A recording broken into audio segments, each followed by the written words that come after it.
Formulating a theory. So, first, what is a theory? A theory is an explanation that is consistent with all existing tests and observation. Theories are often based on scientific laws, which is when we say scientific law, it is a general statement that describe how natural world behave under certain condition and for which no exception have been found. So theory is a system of idea that explain main observations and is supported by a large body of evidence acquired through scientific investigation. Like theories, laws are discovered through scientific research. Okay, so in formulating a theory, after results are published, they usually lead to more experiments, which are designed to test and expand the idea. This process may continue for years until the original idea is disproved, modified, or becomes generally accepted. Formulating a theory is a process and need to follow the scientific method. First, make measurable prediction about why or how something works. Then test those predictions with a controlled experiment and objectively conclude whether or not the result confirm the hypothesis and will continue for years of studying. Changes might occur and result of further study will strengthen the theory. So in formulating a theory, after they get the result, they usually do more experiments to be more accurate and to expand their ideas. And they do this in a span of years until their idea becomes generally accepted. In studying and experimenting for years, changes might occur and the result of further study will strengthen or will change the hypothesis. Theories and scientific laws can be changed if conflicting information is discovered in the future. Okay, so the importance of interdisciplinary science. So before tayo dito muna sa interdisciplinary science, let's go back with scientific law or formulating a scientific theory or formulating a theory. Remember class presented to us the difference between a theory and that of scientific laws. Remember that the only difference when we consider scientific law, it describes as presented a while ago, it describes how a certain natural conditions occur with no exemptions. Because a theories, we know very well that theories, though both the theories in that of a scientific laws are formulated coming from or following the scientific method. But remember that scientific laws do not consider certain conditions or there are no exemptions. I mean, for example, the law of conservation of energy by mass. There are no exemptions that a certain or natural conditions occur. For example, in a traffic level wherein an energy is transferred from one level to another level, it does not lost its energy. Hindi nawawala ang energy sa ating traffic level, sa ating traffic system. Ano yung sinasabi ni Sir? In the food chain and the food web, the chemical energy that is stored in plants is just, hindi siya nawawala. Hindi siya, but it is only converted into another form of energy. Once na kinain natin yung plant, is that it is converted, the chemical energy is converted into another form of energy, and the energy stored in our body is converted into another form. And even our waste product is converted into another form of energy that is being consumed by the lower forms of just, I mean, the microbes, the viruses, I mean, the bacteria, the archaeans, and the protists. Okay, so this is how scientific law is trying to mean in this case. Another example is that the law of independent assortment. During the cell division, that the law of independent assortment occurs, according to Gregor Mendel, it occurs in the synapses when the, the, the, the, the sister chromatids separates that's occurred during the when the metaphase plate occurs. 'Di ba? Kung natatandaan natin sa ating cell division, that when the metaphase plate during metaphase, magse-separate siya, ang sister chromatids of the chromosomes separates. Kaya tinatawag natin siya na independent assortment. There is the natural occurrence and there are no exceptions out of it. There is really the occurrence of the separation of the sister chromatids present in the chromosome. All right? That's law of independent assortment. Even the loss of motion, di ba? According to Isaac Newton, that there is the law of inertia that object at rest will remain at rest unless an outside force acted upon it. Di ba? Yun ang sinasabi. And you have the law of action-reaction na there is an equal action but in opposite direction. Yun ang minimin natin. So there are no exceptions sa mga laws na yon.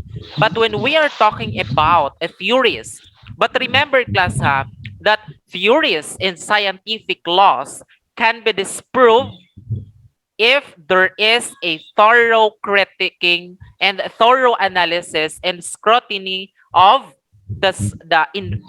of the concept or the evidences presented of a certain theory and a certain laws. Are you getting my point? Yes, sir. Hello?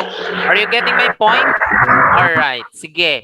Continue tayo. Okay, so the importance of interdisciplinary science. So it is the collaborative process of integrating knowledge, expertise from trained individuals, also for two or more disciplines, leveraging serious perspective, approaches, and research methodologies to provide advancement beyond the scope of one discipline ability. So scientists from many disciplines commonly contribute the information necessary to support an idea. The free exchange of idea between fields of science allows scientists to identify explanation that fit a wide range of scientific evidence. The importance of interdisciplinary science is a collaborative process of integrating knowledge, expertise from trained individuals or scientists from different disciplines or fields. They are exchanged, rate, and define. Example of this collaboration is the hypothesis that dinosaur will killed by us. The picture of the hypothesis that were developed is from different discipline or field. Okay, so in the picture, so this is the hypothesis that dinosaurs were killed by an asteroid impact. So in this picture, the ideas of different field in science that will prove the theory that dinosaur will killed by an asteroid impact. Okay. These hypotheses were developed over many years by the work of many scientists from different discipline or fields. This only shows that by exchanging ideas and collaboration of different fields, the study will be more successful. When an explanation is supported by evidence from variety of fields, the explanation is more likely to be accurate. New discipline of sciences sometimes emerge as a result of new connections that are found between more than one branch of science. So bago tayo sa science and society class, this is presented to us that interdisciplinary science, when we're talking about interdisciplinary, as made mentioned by Angel May, this is the collaborative explanation, details, rigorous observation and investigation of a certain scenario or a certain phenomenon in order to arrive at a common concept that we are benefiting right now. Nagbe-benefit tayo ngayon kung ano yung mga different fields na nag-collaborate before in order to arrive at a concrete explanation of a certain phenomenon or a certain events in science. Now, for example, we know very well that the observation talking about the center of the universe, or I mean the discovery of the universe, even the loss of planetary motion, hindi tayo nagkaroon or we failed to arrive during 80s the concrete explanation of the planetary motion without the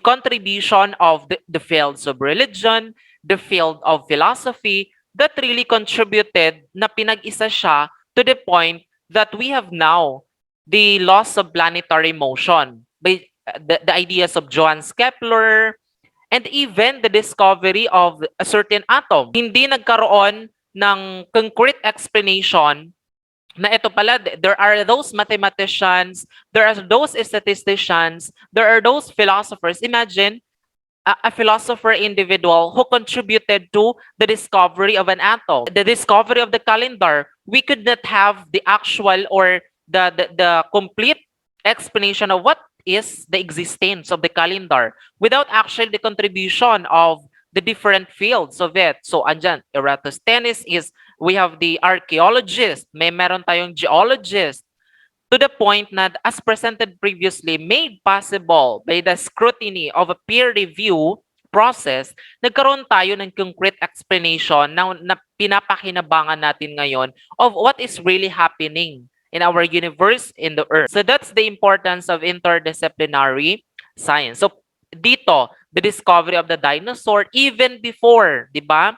Sa discovery of Charles Darwin, before hindi naman tinatanggap ang natural selection, evolution by means of natural selection ni Charles Darwin. Later na lang kung saan namatay na yung nag-coined ng discovery na yon with the advent of with the anatomy and physiology, because of anatomy and physiology na discover na okay, the anatomy of the tortoise and the archaeologist, the paleontologist looking into the fossil distribution from the Australian coast, the South American coastal areas, and the North American coastal areas, nakita nila na there is really the association or relation when it comes to the anatomical framework. Ano? Nakita nila na there is really the occurrence of forelimbs, the hind limbs. So nakita nila na it might be an added explanation to the evolution by means of natural selection. In terms of looking into the skull, the framework of the skull no, ng fossils, nakita nila na habang tumatagal, nakita nila na there is really the occurrence of evolution. Because of the harsh environments, the occurrence of favorable environment, there is the tendency that a certain living organism were able to adapt and survive. Pagdating naman sa physiology, nakita nila na, okay, there is really the occurrence of varied number of chromosomes. Nakita nila na there is really the difference. That is the reason why there is non-capacity, non-capability of a certain organism to breed into another organism. Hindi pala makakapag-produce ang ganitong uri ng mammal or ganitong uri ng amphibian or ganitong uri ng lower form of animal kasi the number of chromosomes cannot actually replicate, cannot actually do or perform cell division with the actual number of sexual characteristics present. Okay? So that is the importance of interdisciplinary science. Scientific knowledge help us understand our world. The work of people includes and personal beliefs. Science is a important and long-lasting effects on both science and society. Example of these far-reaching advances include the theory of plate tectonics. In other words, science it has a specific role as well of the society, creating new knowledge, improving education, and increasing the quality of our life. Science must respond to societal and global challenges. Science is also used to develop new technology. Like science used to develop tools, machine, materials, and process.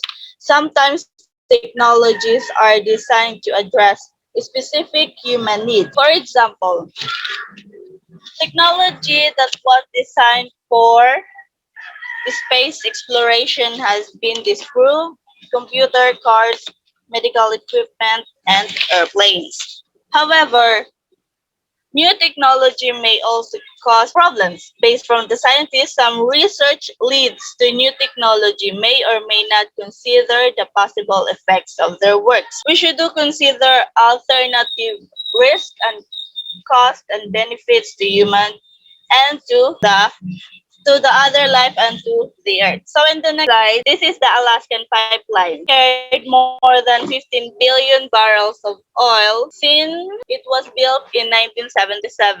The pipeline has also sparked controversy about the potential danger by Alaskan wildlife. So, in science and society is the most important channel of knowledge. It can be helpful and beneficial to both human and society.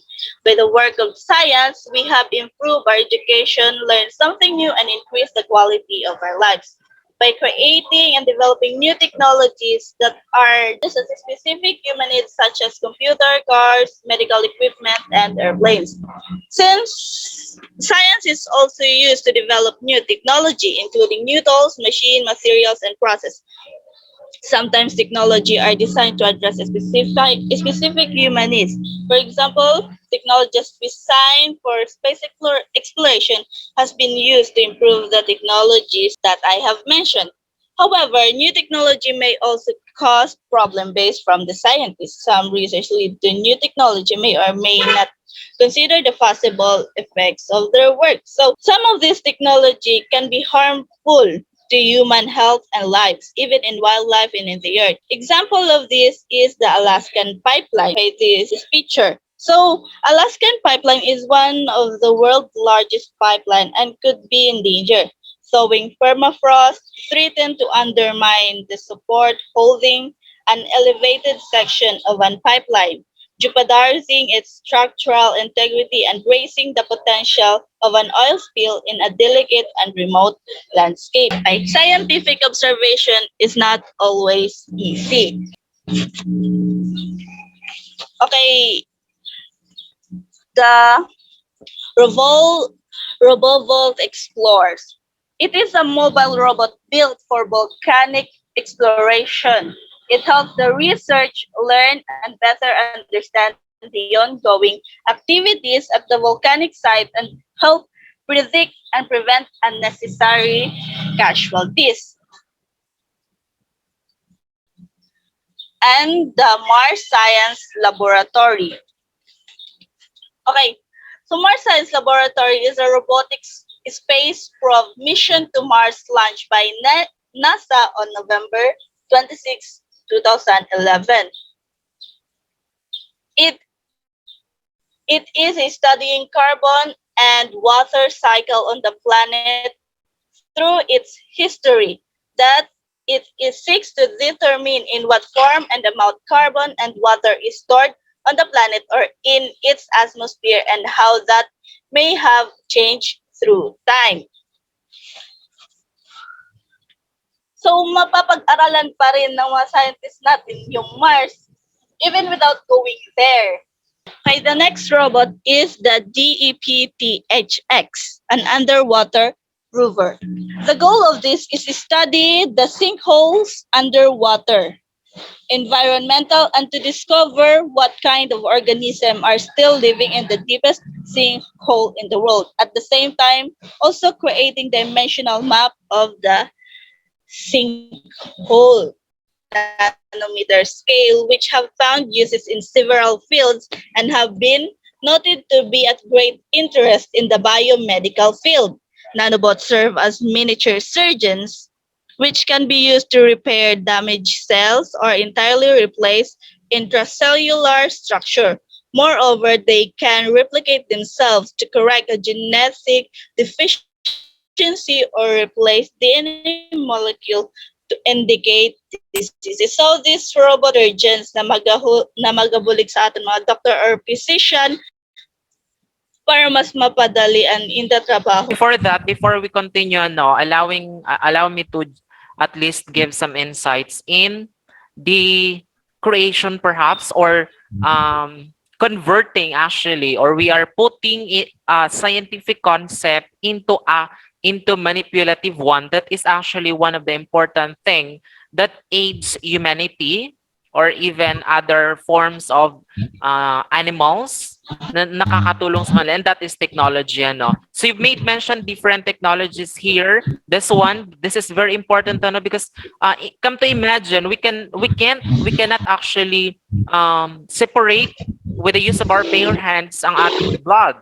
Hindi na tayo siya po pwede. And because of with the advent of nanobots, these nanobots can actually determine or can perform translocation process. Baka time will come if there is a certain part in our body na talagang there is a need for for an immediate operation with the intrusion of nanobots, ano, ilagay na lang sa katawan natin yung nanobots, and nanobots will allow or will bring those chemical components that a certain or certain part of our body requires or need, especially a certain protein. Siguro pag kasi if our immune system is at stake, when our immune response system is not that good, not performing well, there is a tendency that a certain part in our body is infected. And with the advent of this microscale nanobots, this is one of new discovery or new invention, new technology in science. And with that also, one thing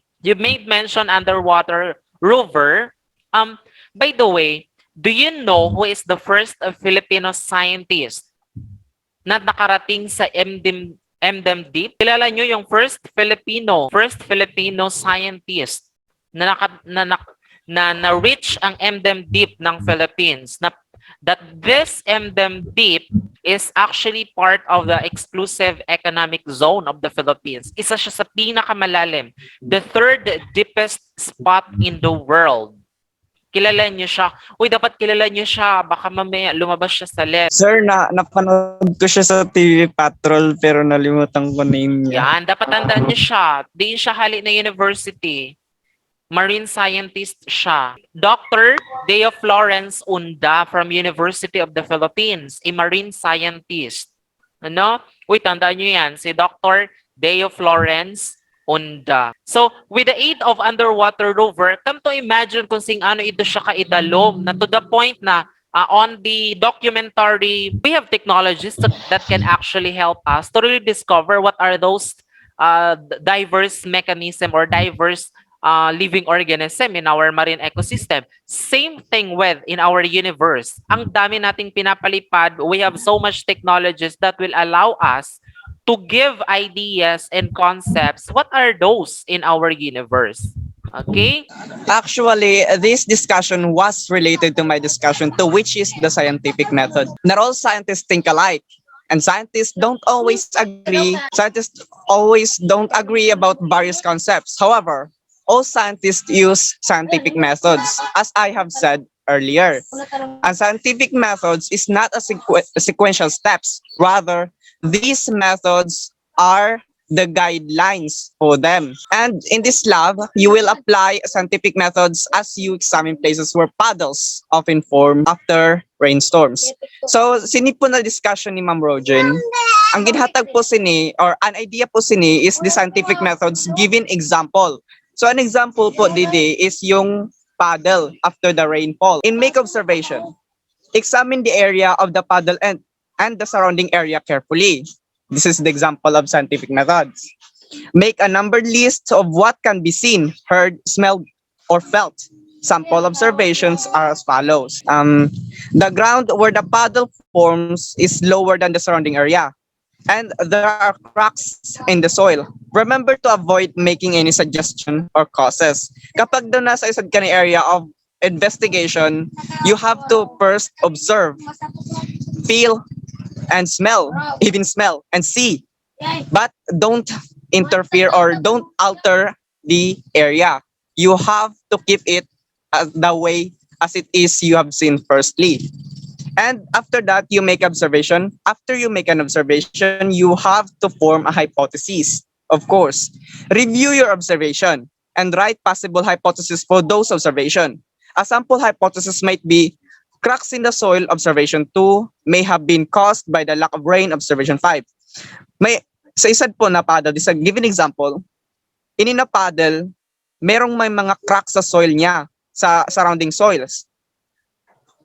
Isa pa na hypothesis is that posible na hindi umuran sa matagal na panahon sa area. And next observation is the next step is review your observation and possible hypothesis if possible. Can one hypothesis or set of hypotheses explain several observations?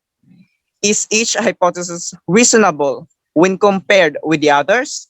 Does any hypothesis contradict any other observation? Kailangan mo po i-correlate na na idea mo or hypothesis na nahimo mo sinina observation. Then, after that, since you have formed your hypothesis, of course, kapag na-form mo na hypothesis mo, you have to test it. If it is factual or hindi to, or it doesn't go the way you are expecting the experiment would go. Based only on your hypothesis, make some predictions about what will happen at the paddles as conditions change. Describe the changes you expect and your reasoning. A sample prediction is the following. If the paddle dries, o kapag magmara daw, inina limaw, magmara, the crack will grow wider because of the loss of water. Ang mga cracks ni sa idarom niya, kasi ang paddle may mga crack sa idarom. May tubig siya, tapos ang duta niya sa idarom is may mga crack. Kapag daw ini magmara, may posibilidad daw, sa isa mo na prediction, may posibilidad daw na ini na crack magdako pa. And then, analyze the results. Number 1, evaluating the result. You have to ask a question, which of your prediction was correct and which predictions were incorrect? You have to analyze it. Kapag haim ba sino mga prediction mo ang nagtama or after some times na naglipas, you've discovered something, tapos hungaon kasi na question, haim ba didi ang tama ko ng prediction? Haim ba didi ang nagkamali ko ng prediction? Then analyze methods. Which of your senses did you use most to make your observations? How could you improve your observation by using this sense, by using other senses? Of course, you have to analyze your method. Haim ba sa mga sense mo or sa mga senses mo ang ginamit mo mostly? Which senses ay hindi mo ginamit or hindi mo nagamit during the observation? And which senses can be improved more during the observation? And after that, you have the evaluating methods. What could you have used to measure? Ano ba ang dapat mo ginamit para i-measure or to quantify or bilangin or numerize or many of your observations? Of course, you will be asked, haim ba didi ang maganda na dapat na i-comply sa imong observation? Quantitative or qualitative? Quantitative, it talks more about numbers, and qualitative about the features of the quality of what you're trying to observe. And after that, you will draw conclusion. The last part, of course, after you observe, you will form a hypothesis. After you form a hypothesis, you will test your hypothesis. And after you test your hypothesis, you will analyze the results. And when you analyze the result, after that, after all of those steps, you will now draw your conclusion. Okay, drawing a conclusion. Examine your correct prediction. Your correct prediction, kailangan mo siya examine, and what new knowledge have you gained from them? Ano bang bagong kaalaman na discover mo during sinina observations or these experiments? And analyze the results.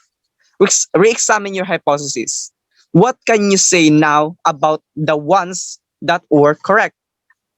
Kailangan mo pag-aralan even though na pag-aralan mo na ang imo hypothesis, you have to re-review or re-examine your hypothesis. What can you say about ano ba masasabi mo doon sa tama mo na hypothesis or sa nag-exact mo na hypothesis na exactly tama or expected mo sinina experiment? And drawing conclusion. When knowledge is derived from observation and prediction, this process uses scientific methods. After reporting the results of a prediction, how might a scientist continue his or her research? Siyempre, after you draw a conclusion, gamit ang scientific methods, na-report mo ng prediction mo, and then the results came out, the scientist may continue. There's a possibility that this research or this examination or this investigation will not stop. It will go on deeper. You have to discover or to research more about these things. You have to relate it to other research study and discover more than you have trying to explain yourselves. Science does not stop in one point. It will go on deeper, will discover on more, and it doesn't stop there. Science study does not stop in one point, as I've said lately. It only stops in one checkpoint. And also, but this will go on deeper to understand more and to help us learn more about certain things. Continuous lang po ang research, hindi dili po siya nag-stop in one point. Kasi ba sa reason na na-discover mo na ni okay na may sagot na ni mo research, dili po na kasi nag-open up po na after you draw yung conclusion Yeah, or that's science is a correct, process. ano, Thank you John po, sir. Ray. Opo, that's true, That's John the end Ray. of our discussion. Yeah, that's the reason why part parcel of your tawag dito, um, research article or research paper is that there is this recommendation wherein there is a possibility that another output might would come out from that of the recommendation, specifically when you stated there the limitations, the things that you failed to address during the course of your investigation. You have that, you presented that in your recommendation, which can be a propeller, or that will serve as another bridge or another path of study that is in connection to what has been established or what has been concluded in your recent or previously conducted studies.